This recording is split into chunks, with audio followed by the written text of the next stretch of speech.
اس کے گانوں کی وجہ سے، میراثیوں، گویوں، بانڈوں کی وجہ سے، فلموں کی وجہ سے سب کچھ ہوا۔ کراچی میں ہمارے شیخ حافظ شریف صاحب نے ہمیں واقعہ سنایا، جامعہ ابی بکر اسلامیہ کراچی کے اندر بہت بڑا مدرسہ ہے، وہاں ماں بیٹا فتویٰ لینے آئے۔ ہوا کیا ہے، کہا وہ کچھ ہو گیا جو نہیں ہونا چاہیے تھا۔ ماں بیٹا دونوں نے منہ کالا کیا۔ کس وجہ سے؟ برائی کی ماں کو مارو، برائی کی جڑ کو کاٹو، کہتے ہیں حرج ہی کوئی نہیں۔ کہا خامد باہر گیا ہوا ہے یورپ میں، اور کہتا ہے پیچھے تمہارا دل کیسے لگے گا؟ پیچھے سے ڈش انٹینا دے کر چلا گیا کہ چلو اس سے دل بلائے رکھنا۔ تیرا دل قرآن میں لگتا ہی نہیں، تیرا دل واز میں لگتا ہی نہیں، تیرا دل درس میں لگتا ہی نہیں، تیرا دل میرے بھائی یاسین بلوچ صاحب کی تقریر سننے کو چاہتا ہی نہیں، تیرا دل اللہ کے رسول کے فرمان کو سننے کو چاہتا ہی نہیں، تیرا دل فلمیں دیکھنے کو چاہے۔ وہ پیچھے سے گندا اٹر دے گیا، گندا انٹینا دے گیا، گندا گھر میں سامان دے گیا۔ کہتی ہے میں فلم دیکھ رہی تھی، گندی فلم دیکھ رہی تھی، دوپہر کے ٹائم بیٹا آیا، مجھے پتہ ہی نہیں چلا وہ کس ٹائم آیا، وہ بھی پاس آ کے بیٹھ گیا، فلم دیکھنے لگا، اور پھر بعد میں وہ کچھ ہوا جس سے زمین بھی کانپ جائے۔ کیا بتائیں ان کو؟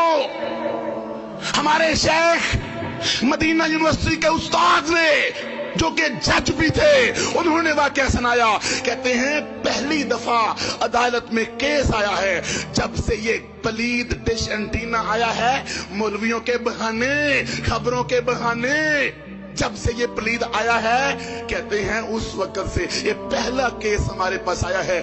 اپنی ماں کو دودھ کے اندر نشہ ڈال کے کرواتا رہا، پھر بدکاری کرتا رہا، ماں حاملہ ہو گئی۔ کس منہ سے واقعہ بیان کرے، کس طرح بیان کرے؟ کس وجہ سے؟ اس گندے آلے کی وجہ سے۔ قصور کا واقعہ ہے، باپ اپنی بیٹی سے منہ کالا کرتا رہا۔ رائیون کا واقعہ ہے، چھوٹی سی معصوم پری اور کلی اپنے گھر میں ہے۔ آپ کو پتہ ہے نا ہمارے ماں باپ چھوٹی بچیوں کا لباس کیا ان کو سلوا کے دیتے ہیں؟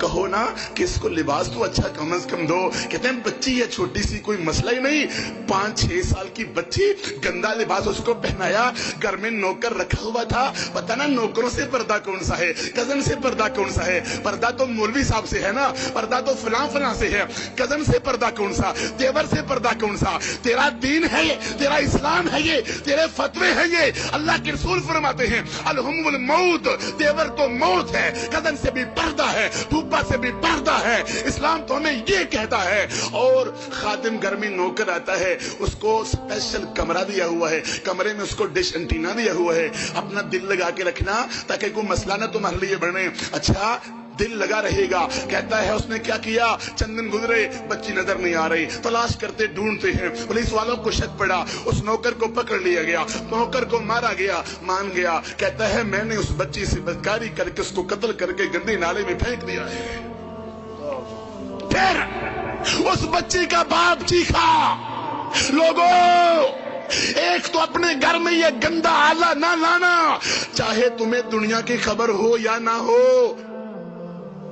زمین میں فصل بوجن بینا ہوتا، ڈالنا ہوتا ہے، بیج ڈالنے ہوتے، کہتا ہے دنیا جہان کی مجھے خبر چاہیے، خبر سننی ہے تو کشمیر کی سن، خبر سننی ہے تو افغانستان کی سن، خبر سننی ہے لٹی ہوئی عافیہ کی سن، خبر سننی ہے گری ہوئی مسجدوں کی سن، خبر سننی ہے لٹی ہوئی اقصی کی سن، خبر سننی ہے شہیدوں کی سن، نہیں خبریں سننی ہے ٹاک شو۔ کہتا ہے اپنے گھر میں گندگی کا اڈا نہ لانا، اور دوسرا میری نصیحت ہے اپنی چھوٹی بچیوں کو بھی لباس اسلامی پہنانا، اور تیسرا کسی پر بھی کبھی اعتماد نہ کرنا۔ یہاں کہا جاتا ہے دل کا پردہ ہے، دل کا پردہ۔ بازاروں میں آوارہ گائے کی طرح گھومنے والی عورتیں دن میں 4 دفعہ بازار میں جائیں، مرد کو کہیں گی تیری لائی ہوئی چیز مجھے پسند ہی نہیں، 2 نمبر لے کے آ گیا، مہنگی لے کے آ گیا، جانا خود بازار میں ہے، شوق اپنے پورے کرنے ہیں، بے پردہ ہو کے مردوں کے سامنے وہاں خرید و فروخت ہوتی ہے، خامد کے سامنے کبھی بیٹھی نہیں ہے، اور وہاں دکانداروں کے سامنے سج سجا کے جاتی ہے۔ اور یہ شریف زادہ سربراہ گھر کا اپنی بیوی کو لے کے بازار میں جاتا ہے اور دکان پہ چھوڑ کے کہتا ہے